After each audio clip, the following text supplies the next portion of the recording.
আসসালামু আলাইকুম সবাইকে। আশা করব সবাই ভালো আছেন।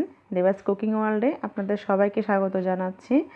আজকে তৈরি করে দেখাবো নরম তুলতুলে আটার নান রুটি। এই নান রুটিটা এতটাই মজার হয়ে থাকে যে মুখে দিলে মিলিয়ে যায়। আজকে নান রুটিটা তৈরি করব আমি গ্যাসের চুলায়। তো চলুন তাহলে দেখে নেওয়া যাক আমাদের মূল রেসিপি। আজকে নান রুটি তৈরি করার জন্য আমি প্রথমে একটা মিক্সিং বোলের মধ্যে মেজারমেন্ট কাপ দিয়ে মেপে 3 কাপ পরিমাণ আটা দিয়ে দিব। ময়দাটা আমাদের হাতের কাছে অনেকেরই থাকে না, এজন্য আমি আজকে আটা দিয়ে তৈরি করে দেখাচ্ছি। তারপর দিয়ে দিব এখানে স্বাদ মতো লবণ, দিয়ে দিব 3 টেবিল স্পুন পরিমাণ চিনি।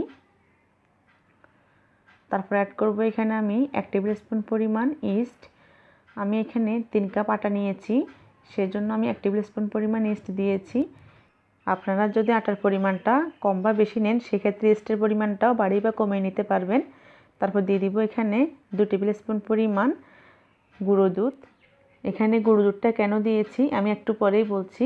তারপর দিয়ে দিব এখানে 3 টেবিল স্পুন পরিমাণ রান্নার রেগুলার তেল। এখানে প্রতি কাপ ময়দার জন্য 1 টেবিল স্পুন পরিমাণ করে তেল দিয়েছি আমি। আপনারা চাইলে তেলের পরিবর্তে বাটার ইউজ করতে পারবেন। দেওয়া হয়ে গেলে সবগুলো শুকনো উপকরণ আমি একসাথে মিশিয়ে নিব। আমরা এখানে গুঁড়ো দুধ ইউজ করছি দুটি কারণে। প্রথমত হচ্ছে গুঁড়ো দুধ ইউজ করলে এই টেস্টটা ভালো আসে। দ্বিতীয়ত হচ্ছে গুঁড়ো দুধ ইউজ করলে ইস্টের যে একটা স্মেল থাকে ওই স্মেলটা আর লাগবে না, সেজন্য। তো এখন আমি হাতের মাধ্যমে ডলে ডলে সুন্দরভাবে তেলটা ময়দার সাথে মিশিয়ে নিয়েছি। এখন আমি কুসুম গরম পানি দিয়ে সফট একটি ডো তৈরি করে নিব। পানিটা একবারেই দিবেন না, একটু একটু করে দিয়ে একটা ডো তৈরি করে নেবেন। আর পানিটা অবশ্যই একটা আঙ্গুল চুবালে তাপ সহ্য করতে পারে এরকম কুসুম গরম হতে হবে। এই তো একটু একটু করে পানি দিয়ে আমি একটি ডো তৈরি করে নিয়েছি। এই ডোটা তৈরি করে নিতে আমার প্রায় 2.5 কাপের মতো পানি লেগেছে। আপনারা পানির পরিবর্তে সমপরিমাণ দুধ দিয়েও এই ডোটা তৈরি করে নিতে পারেন, সেক্ষেত্রে টেস্ট আরও ভালো আসবে নান রুটির। এই তো দেখতে পাচ্ছেন ডোটা কেমন হবে আমি দেখিয়ে দিয়েছি। একটা আঠালো ডো তৈরি করে নিতে হবে। এখন হাতের মাধ্যমে এভাবে ঘুরিয়ে ঘুরিয়ে গোলাকার একটা শেপ দিয়ে দিতে হবে। এখন ডোয়ের উপর আমি একটু তেল দিয়ে দিব, এতে করে ডোয়ের উপরটা ড্রাই হবে না। দেওয়া হয়ে গেলে ঢাকনা দিয়ে ঢেকে একটা উষ্ণ স্থানে রেখে দিব 30 মিনিটের জন্য, যাতে ডোটা ফুলে অ্যাক্টিভ হতে পারে। এই তো 30 মিনিট পর আমার ডোটা ফুলে ডবলের চাইতে বেশি হয়ে গিয়েছে। মাশাআল্লাহ খুব সুন্দর করে ফুলেছে। এর কারণটা হচ্ছে আমরা ইস্ট দিয়েছি। ইস্ট যদি ভালো থাকে অবশ্যই ডোটা ফুলবে, সেদিকে অবশ্যই খেয়াল রাখবেন যাতে ইস্টটা ভালো হয়। এখন আমি হাতের মাধ্যমে পাঞ্চ করে এর ভিতরের বাতাসটা বের করে দিয়েছি। দেখুন আগের থেকে কতটা সফট হয়ে গিয়েছে ডোটা। এখন 2 থেকে 3 মিনিটের মতো আমি এটি মথে নিব। এখন ডোটাকে আমি একটা বোর্ডের উপর নিয়ে নিয়েছি। তারপর রুটি তৈরি করার জন্য ডোটা থেকে আমরা লিচি কেটে নিব। আজকে আমি নান রুটি তৈরি করার জন্য 3 কাপ আটা নিয়েছি। আমার এই 3 কাপ আটা দিয়ে বেশ কটি রুটি হবে। কেউ যদি কম বা বেশি বানাতে চান সেক্ষেত্রে আপনারা আপনাদের মতো করে তৈরি করে নেবেন। এই তো লিচি কাটা হয়ে গেলে এখান থেকে একটি নিয়ে সুন্দরভাবে অসমান অংশটা ভিতরের দিকে দিয়ে ঘুরিয়ে মসৃণ একটা গোলাকার বল তৈরি করে নিতে হবে। এভাবে করে আমি সবগুলো তৈরি করে নিব। তৈরি করে নেওয়া হয়ে গেলে একটা বাটিতে সবগুলো তুলে রাখবো। তুলে একটা ঢাকনা দিয়ে ঢেকে রাখবো যাতে উপরটা ড্রাই হয়ে না যায়। এখন একটা বোর্ডের উপর সামান্য একটু আটা ছিটিয়ে দিব। তারপর একটা ডো নিব। ডোটা দিয়ে আমরা একটা রুটি তৈরি করে নিব।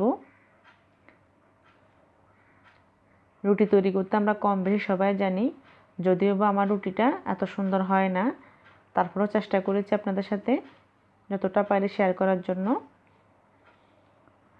আপনারা আমার চাইতেও খুব সুন্দর রুটি তৈরি করে নেবেন। যেহেতু আমরা নান রুটি তৈরি করতেছি সেহেতু নান রুটি একটু মোটাই হয়। এই তো কথা বলতে বলতে আমি একটি বানিয়ে নিয়েছি। এর থিকনেসটা আমি এখন দেখিয়ে দিচ্ছি কীরকম হবে।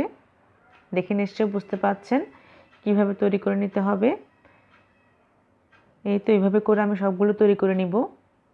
তৈরি করে নেওয়া হয়ে গেলে চুলায় একটা ফ্রাই প্যান বসিয়ে দিয়েছি আমি। ফ্রাই প্যানটা কিছুটা গরম হয়ে আসলে আমি এখন একটা রুটি দিয়ে দিব। রুটিগুলো তৈরি করে নেওয়ার পর কিছুক্ষণের জন্য আপনারা রেখে দিবেন, এতে করে রুটিগুলো একটু ফুলে উঠবে।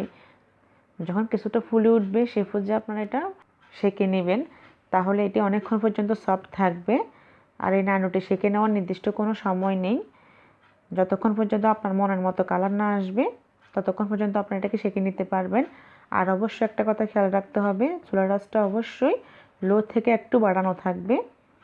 এখন দুই পাশটা এভাবে যখন সুন্দর কালার হয়ে যাবে সে পর্যায়ে আমি নামিয়ে ফেলবো। দেখুন কত সুন্দর হয়েছে। আপনাদের সুবিধার্থে আরেকটা তৈরি করে দেখাচ্ছি। ফ্রাই প্যানটা যখন কিছুটা গরম থাকবে সে পর্যায়ে নান রুটিটা দিতে হবে।